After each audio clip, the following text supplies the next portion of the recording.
Halo semuanya, pernah nggak sih tanpa sadar kamu selalu cari satu orang tertentu pas lagi capek? Atau ada tempat yang entah kenapa bikin kamu ngerasa aman, walaupun masalahnya belum selesai? Nah, rasa nyaman itu sebenarnya bukan kebetulan loh.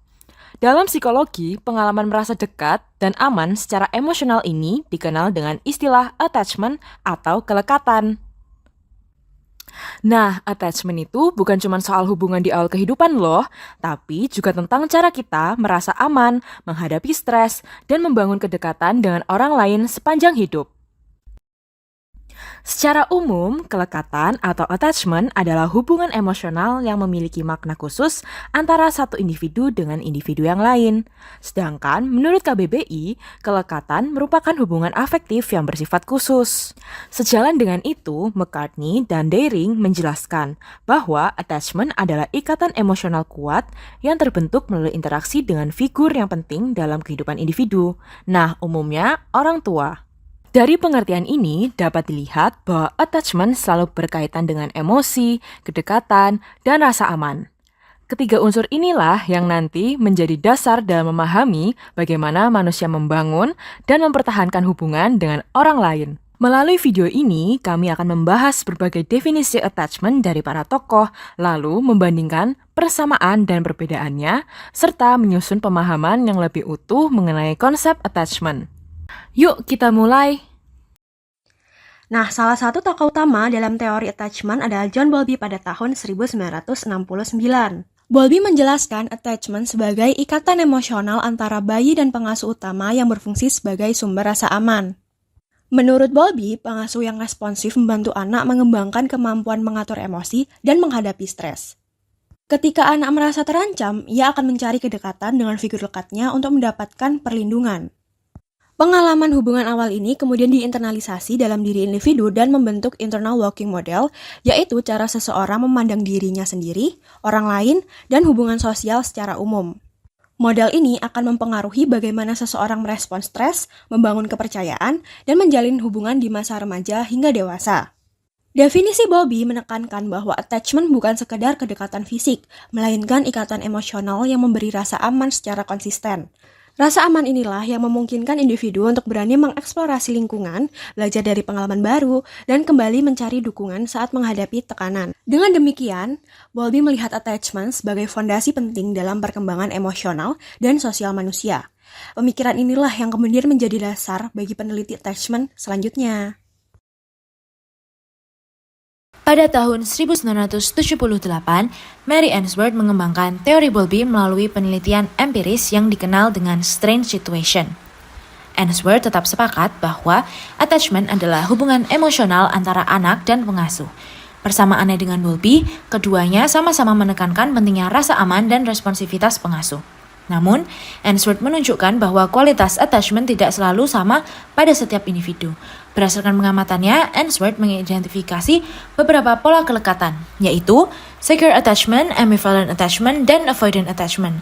Pada secure attachment, anak merasa aman dan percaya bahwa pengasuhnya akan tersedia ketika dibutuhkan. Pada ambivalent attachment, anak cenderung cemas dan ragu terhadap ketersediaan pengasuh. Sementara itu, pada avoidant attachment, anak cenderung menghindari kedekatan emosional. Pendekatan ini membantu kita memahami bahwa attachment tidak hanya ada atau tidak ada, tetapi memiliki variasi kualitas yang dipengaruhi oleh pengalaman interaksi. Dengan demikian, Ainsworth memperkaya teori attachment dengan menunjukkan bahwa perbedaan respon pengasuh akan membentuk pola kelekatan yang berbeda pada setiap individu.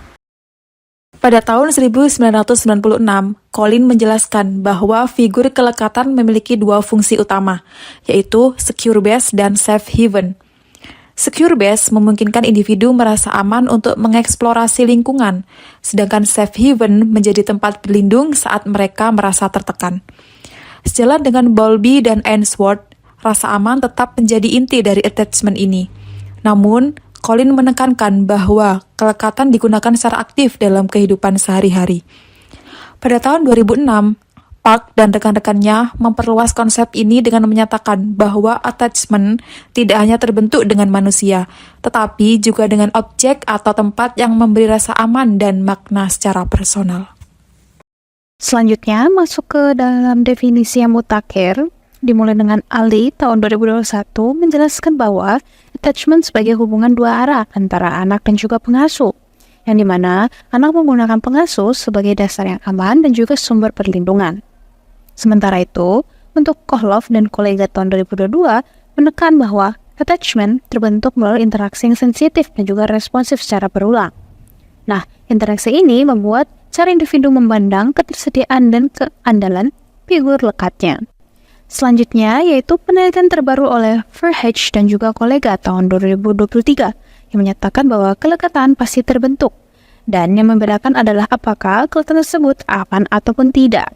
Nah, sebagai contoh nih, ketika seseorang merasa tertekan dan mencari satu orang tertentu untuk bercerita atau merasa lebih tenang hanya dengan berada di tempat yang familiar. Nah, hal tersebut menunjukkan bahwa fungsi attachment sebagai safe haven. Sementara itu, untuk keberanian untuk mencoba hal baru, itu tersebut ada karena ada figur yang bisa diandalkan dan menunjukkan fungsi attachment sebagai secure base. Nah, berdasarkan berbagai definisi tersebut, attachment dapat dipahami sebagai hubungan emosional dua arah yang berkembang melalui interaksi berulang, berfungsi sebagai mengatur emosi, menghadapi stres, dan juga bersifat dinamis sepanjang kehidupan. Dengan memahami attachment, kita bisa lebih peka nih terhadap diri sendiri dan juga orang lain.